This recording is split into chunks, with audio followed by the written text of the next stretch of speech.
This episode is brought to you by Lickable Chainsaws. That's right, for the people who are scissor enthusiasts, you could also lick a chainsaw.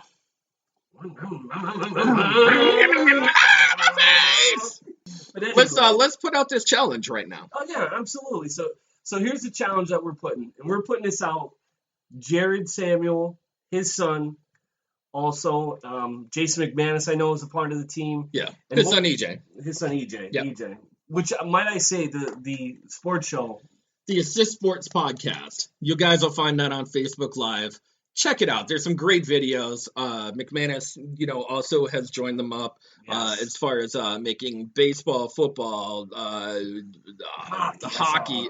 They just did a hockey special. Yeah. Local sports. They have their starting five or whatever I think they start the show off with, and they're doing some really big things over there. So this is our challenge. I know Sparky's into high school football. Did you know that? Well, he's not welcome. Well, after assaulting the field goal kicker, the backup kicker. I know the backup kicker. I didn't go after balls at, son. Look, you Danny LaRusso swept the leg on that kid. Definitely swept the leg. Definitely. You go next to the band members, and I'll kill you. Okay. They came back right after you yelled at them. They were like, "Who's that old geezer over there screaming at you?" Yeah. Like, I'll put down my lightsaber. I'll come down there and I'll kick all your asses. Who's the guy in a jazzy? Who's the guy with the Chewbacca mask on? I've been kicked out. Remember that? You know what? Damn straight, brother. Damn straight. On his jacket, he says, "It's a bumper sticker on the back." Yeah. I actually want to let's give a big shout out. Jared Samuel, the Assist Sports Podcast. You guys check that out on Facebook Live. It's a great show. High school sports, professional sports. They cover everything. Go for it, Tom. So our challenge to you guys, if you guys accept, stare in the screen with me, gentlemen. You gotta stare there. Come on, Spark. Do it. Do it. Stop with the smiling. Here it comes. Just imagine someone on the Death Star just stole your wallet and you're angry at them. Yeah. Picture that.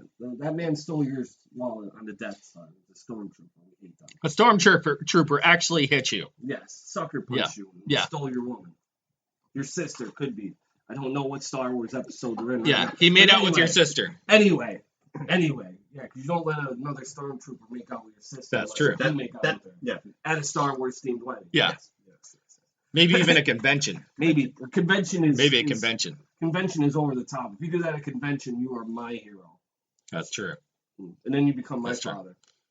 And then you get arrested for weird, just different stuff. Yeah. Anyways, make this happen. Let's do this. All right. The challenge has been laid down. We want to challenge you guys next year to a fantasy football special where you guys as a whole draft a team and we, the pod guys, draft a fantasy football team. There are some rules, though. No picking up off of the waiver wire. So if everyone breaks their legs and you only have one starting running back or wide receiver, that's all the points you get. That's all the points you get. Same with us. Yep. And the loser will have to do a funny commercial for the other podcast. So if we lose, we combine. We'll make a commercial for you guys that you guys can design and set up however you want. And if we win, we will tape it, we will videotape it, whatever you need done, we will get this done as far as a response too. Videos, whatever we want to set commercials. We want a video response. We want a video response from you guys. We want a shout out. So the gauntlet has been laid down. I know that you guys would you like to drop the mic? People. Boom. Mic dropped. The ball's in your court, guys. Yes. Let's see how you dribble it. Jared Samuel, Assist Sport Podcast. Boom. Whoop, whoop! Yeah. Yeah, so it's been dropped. Big shout out to Elizabeth Vansky. Who's that? Elizabeth Vansky. She gave me a great idea for next week. Nice. Okay. Yeah. She's one of our fans. Big shout out to her. Thanks for we actually talked today. We talked for a little bit. Really? We have a very good conversation going. Oh, by the way, I forgot. Right? We have to discuss it. The T-shirt line is officially dropped. I love it. If you guys can't check it out, or if you can check it out, awesome T-shirts. Scrooge McTrump. You should take a picture of it and post it on the timeline. We will. Well, I will post it on the ye old site for you. So we have it. It's going to be available. Do you have a link? Do you have a link? We have a Facebook page started up. Perfect. Right? It's shamefuldelegates@gmail.com would be the email address. You can find us at Shameful Delegates on Facebook. It's linked to my page as well as Nick, who is one of the artists that did this. He actually is the artist that drew this all up. Love it. And we have about 3 or 4 more ideas coming out. It's this one is about Scrooge McTrump, but there's also going to be some about Democrats. This is just to get people to think and to have conversation and discussion about what's going on in the world. So be on the lookout. You're going to see a lot more stuff coming out. But Shameful Delegates, the line, you'll be seeing them drop here in the next couple of weeks with more logos, more shirts. Nice. I'm excited. I am. I really am. It's been fun. I'm going to plug the crap out of it. Oh, dude, it's been real fun, especially designing it. Because I always had the idea, and I always was like, this is what I wanted. And now that I have someone that actually works with me and, working as a group here with the project that we have, it's interesting to even see some of the ideas he's bringing to the table. It's going to be fun. I like it. But you know what that means now if you're going to plug it, don't you? Does that mean we actually have a sponsor now? We do. Whoa. We do. Whoa. Whoa.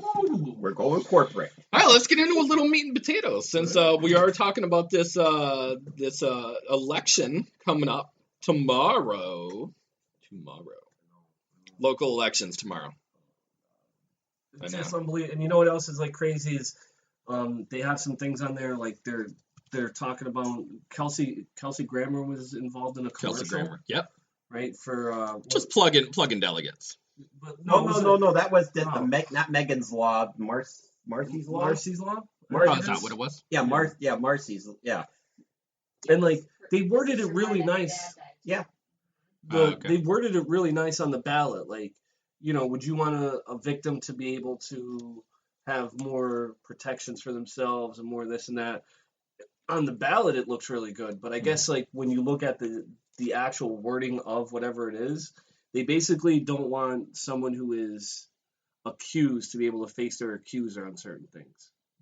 They want to limit some kind of evidence stuff. Basically, if someone accuses you, they don't have to come up with evidence to prove that why they're accusing you. And that's kind of where the uproar is about now. So they're going to vote on it, but it's not going to actually pass or fail, I guess, in a sense, until it's gone through the court systems, because it's going to change the Pennsylvania Constitution. What they're trying to do is they're trying to get the voters' sense on where they feel about this law. It's more or less like a census. What they're trying to do, You want to know what I'm surprised is and especially 2019, and Pennsylvania. We all know that we literally, even though it's the armpit of the states, we call it. That's true. It is the armpit of Pennsylvania. It's like the turning point in any election. You can't really become president without carrying Pennsylvania. It's That's almost true. physically impossible. You could, because you can grab some of the southern states. It's become more of a turning state throughout the national election, as far as not necessarily local elections, but the national election. It's become more of a turning point. Correct. I agree. Yeah, and as soon as that election's over tomorrow on Wednesday, you're going to see the Trump signs. You're going to see you're going to see the Bernie Sanders, and you're going to see the Elizabeth Warrens. Don't be nice. Don't wait 2 or 3 days before that all starts. Yeah. Basically, they're going to cut everybody a break. But it surprises me that nobody really knows. When you run for politics, especially in Scranton and Dixon City, Wilkes-Barre, these areas, nobody knows what they're voting for. It's always, I know this name or I know this party. It's always a name drop. Always. And not necessarily in this area, but the Caseys, have had a huge name in this area for a long time in politics. Huge lapses in time. And you know what else I think with this election from all the other ones, because I've lived through a lot of elections, that really surprises me is the fact that you want to vote for certain people, but in a sense you can't, because I'm always a believer that there should always be checks and balances. That I don't believe that when the Republicans owned the House, the Senate, and the White House, I always feel there should always be some kind of check on power. Oh yeah. You know, like I don't like, so like when you see some of the stuff like these commissioners, the Republican commissioners running, which I'm on the fence of voting for them or voting for the Democratic ticket, but like the Republicans don't want to, they want to face the water tax, the rain tax or whatever it is, the rain storage. The rain storage fee right now. The reassessment they're fighting, a couple different things, and I want to vote for them, but the same aspect, like what has come out recently about the president. Yeah. And I know people hate him, they love him, what's come out about Ukraine is really bothering, because it now takes party politics out of it and says that like us as Americans are not going to allow anybody to go and use our money, what we offer, our help to other countries to get any kind of political helping. Like, true. I think Trump could have beaten Joe Biden without having to mention him and his son. Like that was uncalled, unneeded for. And then you put a whole bunch of, like, you tell me that you hire nothing but the best, but every idiot that you put on camera is just admitting that you did something wrong or walking around it and not facing it. Like to me, dude, like when we look at who we were as a country, you look at Nixon and you think like, put party politics aside. Like, is what Nixon did so heinous and so horrible that it went more than what the American people could? Yes. Did Clinton? No, not really. Clinton actually. I mean, Clinton did at the end, but they didn't have enough time to put in place what they wanted to put in place. Yeah, correct.